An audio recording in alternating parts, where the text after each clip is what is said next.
अस्सलामुअलैकुम दोस्तों। रोज़मर्रा ज़िंदगी में हमारा साबिक़ा बहुत सी चीज़ों से पड़ता है। कुछ इनमें से सर्द होती हैं और कुछ गर्म या हल्की गर्म होती हैं। जैसे आइसक्रीम ठंडी है, सर्द है। चाय की प्याली में रखा हुआ चमचा हल्का गर्म होता है।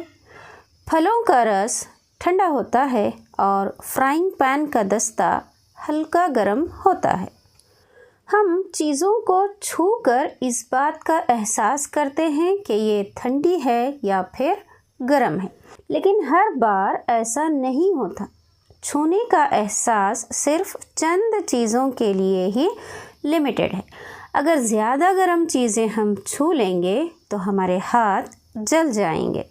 तो हम किस तरह जान सकते हैं कि चीज़ों का दर्जे हरारत कम है या फिर ज़्यादा? तो इसके लिए एक आला है जिसको हम थर्मामीटर कहते हैं।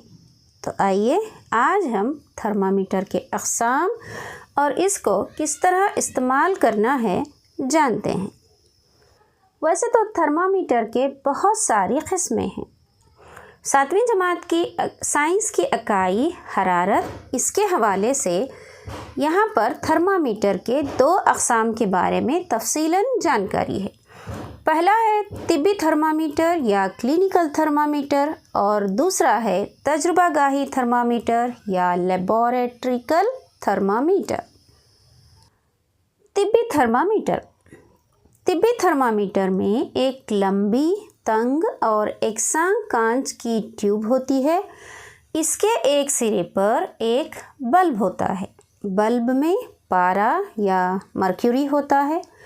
बल्ब के बाहर पारे का एक छोटा सा चमकदार धागा देखा जा सकता है। आप जो थर्मामीटर यहाँ पर देख रहे हैं, इस पर एक स्केल या पैमाना भी नज़र आएगा। जो स्केल हम इस्तेमाल करते हैं वो सेल्सियस स्केल है। इसका इजहार कुछ इस तरह है। एक तिब्बी थर्मामीटर में 35 डिग्री सेल्सियस से 42 डिग्री सेल्सियस के दरमियान दर्जे हरारत नापा जाता है। चलिए अब हम तिब्बी थर्मामीटर को किस तरह इस्तेमाल करना है इसके बारे में जानते हैं। सबसे पहले तो थर्मामीटर को धो दीजिए और बेहतर यह है कि किसी एंटीसेप्टिक महलूल से धोइए। थर्मामीटर को मज़बूती से पकड़ लीजिए और इसको चंद मरतबा झटका दीजिए। इन झटकों से मर्क्यूरी की सतह नीचे आ जाएगी और ये बात यकीनी बनाइए कि ये 35 डिग्री सेल्सियस से नीचे है। अब थर्मामीटर के बल्ब को अपनी ज़बान के नीचे रखिए। 1 मिनट के बाद थर्मामीटर मुंह से निकाल लीजिए और इसकी रीडिंग देखिए। इंसानी जिस्म का दर्जे हरारत आम तौर पर 35 डिग्री सेल्सियस से नीचे नहीं गिरता और 42 डिग्री सेल्सियस से ऊपर नहीं जाता। उम्मीद है कि तिब्बी थर्मामीटर के बारे में आपको जानकारी हासिल हो गई होगी। चलिए अब हम तजुर्बागाही थर्मामीटर के बारे में जानते हैं। तजुर्बागाही थर्मामीटर अशिया के दर्जे हरारत को नापने के लिए इस्तेमाल किया जाता है। तिब्बी थर्मामीटर की तरह ही तजुर्बागाही थर्मामीटर भी एक लंबी, तंग और एकसां कांच की ट्यूब से बना हुआ होता है। इसके एक सिरे पर एक बल्ब होता है और उस बल्ब में पारा या मर्क्यूरी होता है।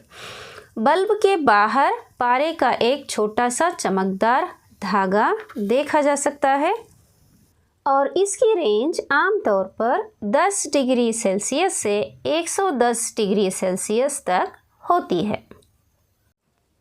चलिए अब हम तजुर्बागाही थर्मामीटर का इस्तेमाल किस तरह करना है इसको जानते हैं।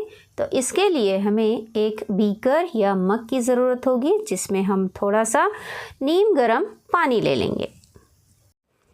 इसके बाद तजुर्बागाही थर्मामीटर को पानी में इतना डुबोएंगे कि बल्ब यानी जो मर्क्यूरी का बल्ब होता है वो पानी में डूब जाए, लेकिन बर्तन के तली या किनारों पर ना लगे। थर्मामीटर को उमूदी शक्ल में पकड़े रहना है। जब हम थर्मामीटर को उमूदी शक्ल में पकड़े रहते हैं तो हमें उस वक्त तक उसी हालत में पकड़े रखना है जब तक कि पारा ठहर ना जाए। अब थर्मामीटर की रीडिंग लेना है और ये पानी का, नीम गर्म पानी का दर्जे हरारत है। तो इस तरह हम तजुर्बागाही थर्मामीटर के ज़रिए अशिया का दर्जे हरारत और क्लिनिकल थर्मामीटर के ज़रिए इंसानों का दर्जे हरारत नाप सकते हैं। आजकल अगर हमें बुखार हो जाता है और हम अस्पताल जाते हैं डॉक्टर के पास, तो डॉक्टर तिब्बी थर्मामीटर की बजाय डिजिटल थर्मामीटर इस्तेमाल कर रहे हैं। क्या आपने ऑब्ज़र्व की है ये बात? इसकी वजह यह है कि दरअसल जो थर्मामीटर में इस्तेमाल करदा मर्क्यूरी या पारा है वो बहुत ही जहरीली शय है। अगर किसी वजह से थर्मामीटर टूट गया और वो पारा अगर जिस्म के अंदर चला गया तो प्रॉब्लम्स बहुत ही ज़्यादा हो सकती हैं। इसीलिए डिजिटल थर्मामीटर दस्तयाब हैं जिनमें पारे का इस्तेमाल बिल्कुल नहीं होता, लेकिन इंसान का दर्जे हरारत एग्जैक्ट मालूम हो जाता है। इसके अलावा बहुत से थर्मामीटर हैं जिसका हम आजकल इस्तेमाल कर रहे हैं। तो आज के लिए बस इतना ही। इंशाअल्लाह नेक्स्ट वीडियो में हम इंतकाल हरारत के बारे में तफसील से जानेंगे। तब तक हमें इजाज़त दें। अगर वीडियो अच्छा लगा हो तो चैनल को ज़रूर सब्सक्राइब करें, वीडियो को लाइक करें और अपने दोस्तों तक भी ज़रूर पहुंचाएं। इंशाअल्लाह जल्द मिलेंगे, तब तक इजाज़त दें। अस्सलामु अलैकुम।